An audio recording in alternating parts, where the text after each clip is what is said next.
And so, as I was listening to you all share, it occurs to me this really resonates strongly with me. It takes me back to whenever I was cutting my teeth in education. I had this project. I was teaching at the time. I taught math and statistics for a bit, and then morphed into the arts. I thought maybe I'll enjoy the arts as an educator more, and taught TV production, film, or theater and chorus.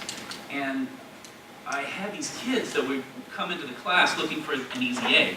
And so being from an academic background, I thought, you know, we got to do something about this. And there needs to be a way to morph this. So I created what I call the Grade A project.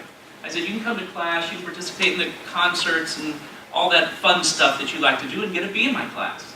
If you want to get an A in my class, you've got to figure out how to take the arts outside of the classroom. And of course, as you can imagine, most of the kids were okay with it. The ones that had the biggest issue with it were the A students. I had one of the, valedictorian track parents come in for a conference, said, John's really concerned about this because he's already got a full slate. He's in his AP classes, and he was really loves to be in your course, but I don't know if he's going to sing anymore if he's got to do this. And so, fast forward 10 years later, it was fabulous because there were only a handful of students that actually did it, 5 to 10 per grade, but they really learned real life. They were asked to put together a proposal. How often do you get to do that in high school? They were asked to manage a project, right? You have to just put together your proposal and whatever they went for, as long as it was outside the classroom. I didn't care whether it was singing it for in a convalescent home of some sort with some peers. They just had to have a plan, execute the plan, and then provide the benefit. And so whenever I'm thinking about classroom expense and efficiency, I think there's just so many opportunities for that. In terms of expanding that type of approach into our university programs and transitioning from university life into real life. One of the things we're doing as Converging Solutions is partnering with organizations when folks are going back for their second degree. They don't have a lot of life experience. They need that real life. They have a ton of life experience, prior life experience. They don't have a ton of practical project experience.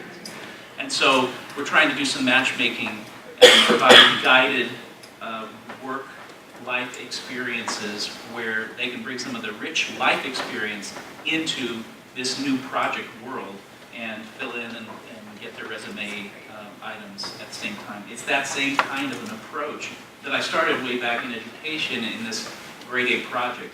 Let's get out of the theory and start thinking about how do we transition. And so for me, when I think about how do we deal with classroom expense and efficiency, it's a lot of the same model that's led to the flipped classroom, right? Yeah. Have them create the content.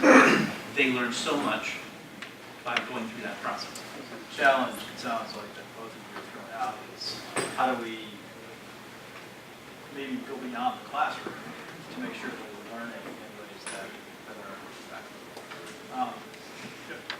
Let me tie that back to one question. I'm going to throw a question right back at you. So tie this back to the resume. And the reason I say that is because I've got 2 kids in their 20s. And so they are of 2 minds. Number one, get the A, do the extra work, they need to get the A.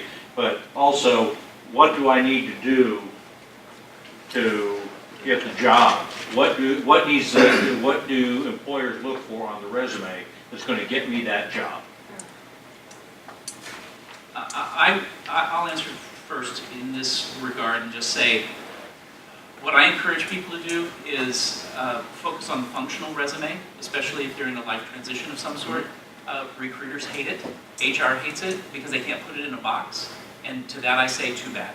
You're not going to get your, 80% of the folks are not going to get their job from Munster. It's going to be through a networking person, and they're going to put it in front of a manager. Yeah. And if that manager can see, they've worked on this project, they can learn later that they worked on the project for 2 months, not 20 years. But they've got transferable skills. And then you can start a conversation around transferable skills and working on an area that I'm passionate about. And as you were relating, areas of passion is just kind of what